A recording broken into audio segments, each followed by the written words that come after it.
reports of a fire at the Punchinello Manor in Westchester. The manor is the home of Angelo Punchinello, the alleged head of the Punchinello crime family. The police are now saying, contrary to their earlier statements, that Max Payne is still alive and at large.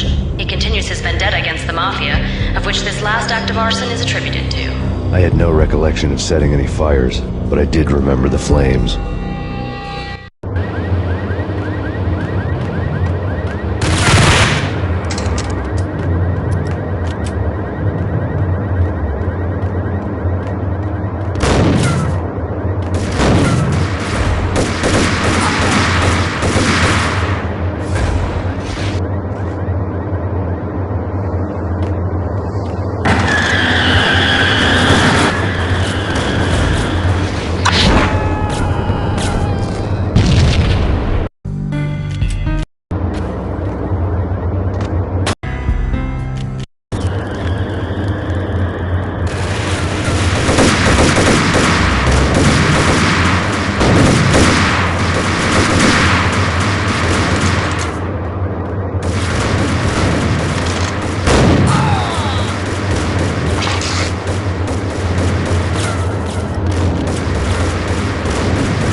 Wherever you are. You know, I really hate people who refuse to see the inevitable. Refuse to do the smart thing.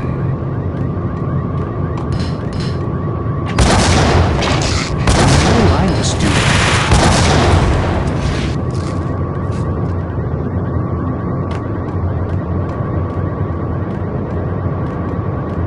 The payphone started to ring.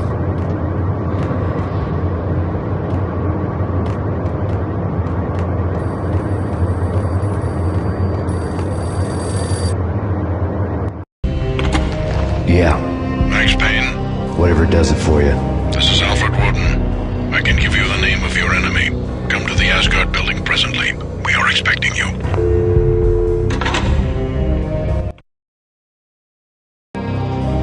Woden was waiting for me on the steps of the old building. Mr. Payne, let's go inside. The others are anxious to begin. The others? Despite the general misconception, this building actually predates the City Hall by 2 years, thus being the oldest municipal building still in use here at the foot of the Brooklyn Bridge. No kidding. The old man played tour guide as he led me through a dark, domed hall. The answers I was after loomed large ahead. Mr. Payne, I would like to introduce you to my colleagues in what we call the Inner Circle. You've been watching too much X-Files. You have seen the files on Project Valhalla. We can fill the gaps, provide you with the information missing from those files. We were all involved in the early stages of the project during the Gulf War. What's the catch? We would very much like to blow this thing wide open, but our hands are tied. Her name is Nicole Horn. She was the key figure in Project Valhalla. When the funding was discontinued, she simply refused to quit. She knew exactly what she had in her hands. Nicole Horn is the president of Acer Corporation. She has more than half the city in her pocket. This must be kept under wraps. If you try to go public with this, we will deny any knowledge. We need you to take her out. Afterwards, we can protect you, make all the charges go away. That was the cue for the killer suits to kick in the doors and swarm inside.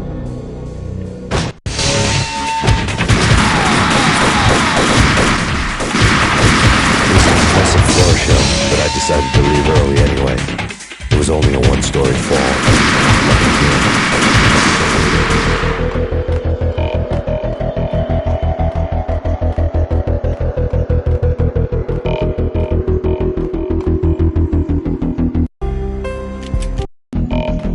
Acknowledged. Target escaped. Last confirmed location, the inner courtyard. Search and destroy.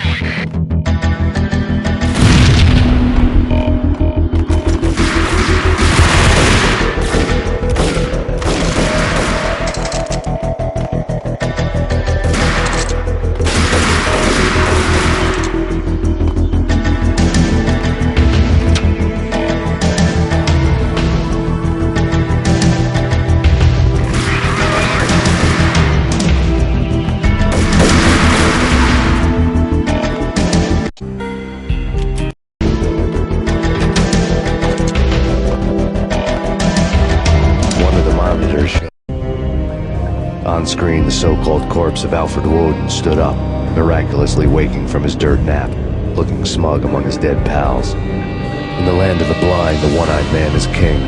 I didn't know how he pulled it off, but it was a pretty slick way to get out of all his promises. Most of what he had said fit too well to be a load of crap.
Your answer to those saying that he is actually providing a service long overdue to the city.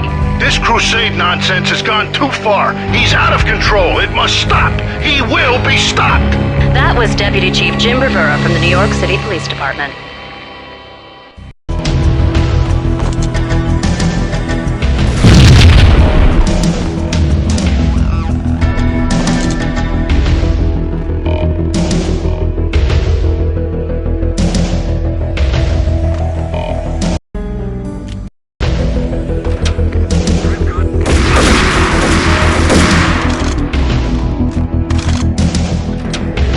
Videotape lay on the desk. Nicole Horn had blackmailed the inner circle into silence. The tape came with a curt extortion note on a piece of expensive paper. I remembered Candy Dawn taping her clients in action on the side, selling the tapes to the highest bidder. I was sure that kinky sex was nowhere near Alfred Woden's worst sin. But I had a feeling that when this was over, any collateral would come in handy. Woden had left me a present. Nothing seems to stop Acer Corporation's phenomenal victory march. Incredibly, the stocks are still rocketing. Worried experts already see a danger in the company's success. Some have gone as far as to say that Acer Corporation is about to become an even bigger monopoly than Microsoft ever was.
always nightmares of coming close and then failing. Now I was close. I had a name to guide me, Nicole Horn. I had nothing to lose.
approach to the problem.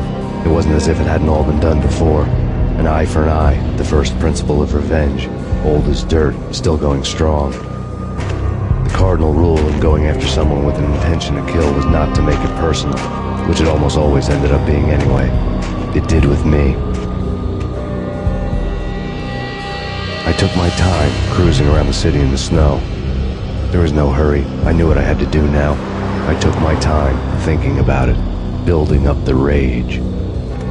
When I was ready, I parked the stolen wheels at the front entrance of the Acer Corporation headquarters. Got out, got in, got cracking. I had a bullet with Nicole Horn's name on it. I had 10,000 bullets with the hag's name on them. She had ultra-high-tech security systems, enough mercenaries and weaponry to start World War III. There was no fear. New York disappeared behind a veil of snow. I had crossed the threshold. This was her domain, sleek and sexy and soulless, all glass and steel. The place of color-coded security key cards, metal detectors, and surveillance systems.